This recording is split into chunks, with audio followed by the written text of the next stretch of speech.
Hello and welcome back to part 2 of Judgment Day for Christianity, Faith vs. Logic by the Stallion 76.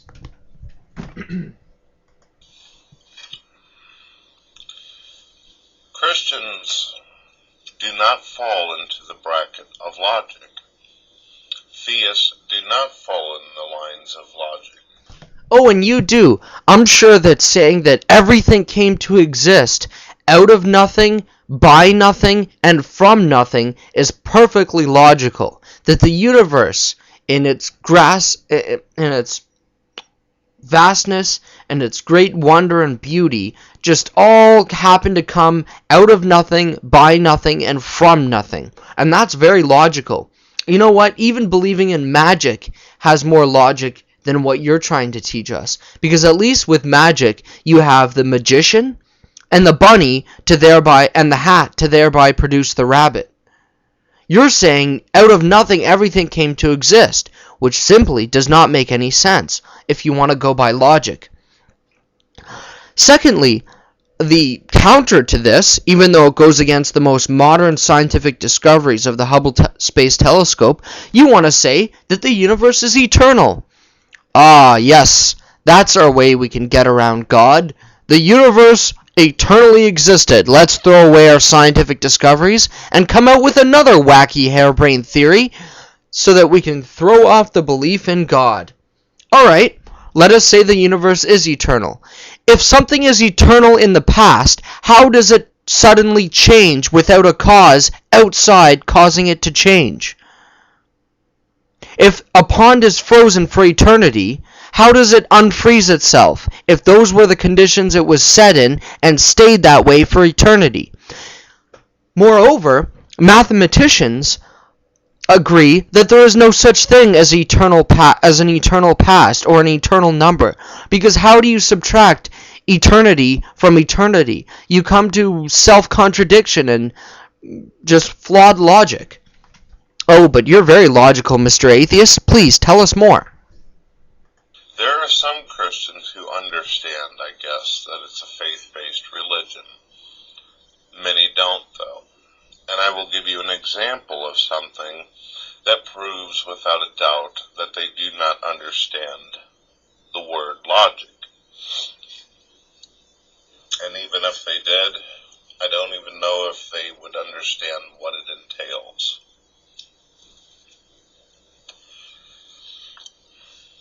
If you were to take a man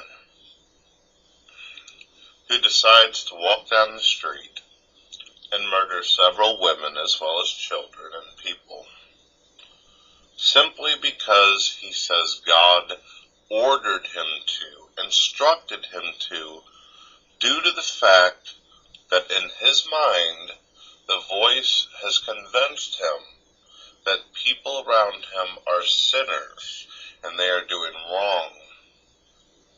So he has to be an instrument of God to bring death and destruction and plague down on entire cities, such as St. Louis, Los Angeles, New York. And this man successfully murders more people than you can throw a rock at. The man ends up in prison. He's sitting in a cell. He's awaiting execution, death row, because he's been sentenced. He writes a book. He says that God told him to do all that shit that he did. Do you think Christians will believe it? Believe it or not, there's a few that would. A lot of them, though, however, would say no. God would never tell people to go kill and destroy or walk through cities and murder and rape and destroy.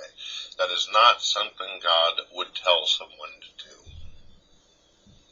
But then you'll open up their Bible and you will show them passage after passage all the way through the fucking book. And then all of a sudden, after you've went 90% through the Bible, No. Here's where you lie. 90% of the Bible isn't God judging and destroying and killing various groups of people. It happened in a few of the Old Testament books, and there was a reason behind that. And we have given you the reason time after time. which is why I find it hard that you cannot understand the logic between the answers we give and the reason why we believe it. One is, he made a covenant with Abraham that through his descendants he would bless all the nations and make them more numerous than the sands are that cover the beaches, or the sands that cover the earth. Now, you failed to understand that covenant, that he had to grind whatever grit was necessary through the mill to keep to his promise, even though he warned that grit not to get in the way of these people, yet they still decided to sell them into slavery and treat them like garbage. Okay? Then he made a promise to Moses that he would bring his people into the promised land, but the other groups of people had conquered the promised land and taken them over. And so therefore, he warned them and warned them and warned them that what they were doing was wrong, which was baby sacrifices, body mutilations, bestiality, rape, and murder. And so God used the Israelite people to judge them and conquer that land that he promised them anyways, and told those people not to be there. Showing and proving to the world a few things. Let's go through them. One is that God will stay true to his promise for his people no matter what happens, no matter what he has to do.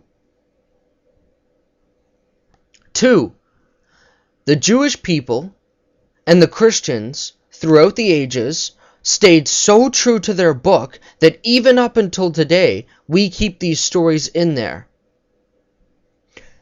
3, this is not a command for every Christian or Christians at all to follow. After Jesus Christ came, he gave specific instructions to love your enemy. That rule was for the Jewish people, an eye for an eye. They took them into slavery, so they judged them back. Now we follow Jesus Christ. And so somebody getting a command from God to go and do that does seem unlike God's nature, because how he deals with mankind, how God's nature is and how God is, does not change. He is the same yesterday, today, and forever. But how he deals with mankind changes, because mankind has developed, and we have changed, and we have progressed, and we don't do body mutilations, baby sacrifice, incest, murder, and rape. And if there was a culture that did that, I would see no problem in God using a group of people to destroy them. After all, we destroy people for killing others and for raping others.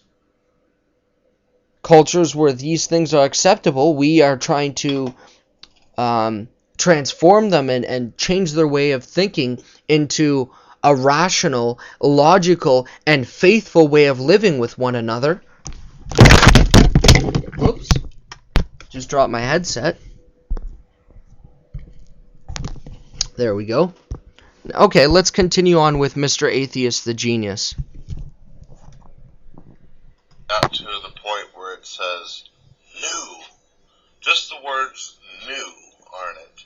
All of a sudden the Christian says, that's the way God used to be. He doesn't send murderers and killers and rapists out to do his work anymore.